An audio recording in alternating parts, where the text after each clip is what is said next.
గందరగోళం, వాగ్వాదం, తోపులాటలు, సస్పెన్షన్ల నడుమ కడప కార్పొరేటర్ సమావేశం గంటపాటు వాయిదా పడింది.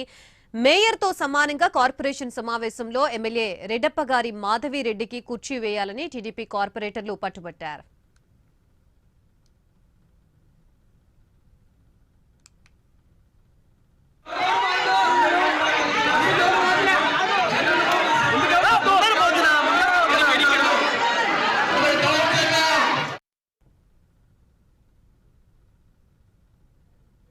కౌన్సిల్ సమావేశాన్ని అడ్డుకున్నారు. పరిస్థితి అదుపు తప్పుతూ ఉండటంతో టీడీపీ కార్పొరేటర్లు ఎమ్మెల్యే మాధవిరెడ్డిని సస్పెండ్ చేస్తూ మేయర్ సురేష్ బాబు ఆదేశాలిచ్చారు.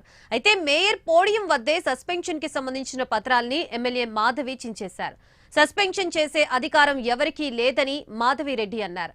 ఒక మహిళని అవమానిస్తే మీ నాయకుడు జగన్ సంతోషిస్తారా అని ఎమ్మెల్యే మాధవిరెడ్డి వైసీపీ కార్పొరేటర్లను ప్రశ్నించారు.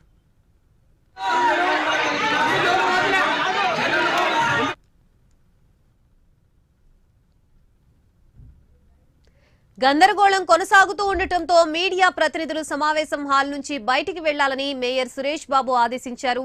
ఎంతకీ పరిస్థితి అదుపులోకి రాకపోవడంతో సమావేశాన్ని గంటపాటు మేయర్ సురేష్ బాబు వాయిదా వేశారు.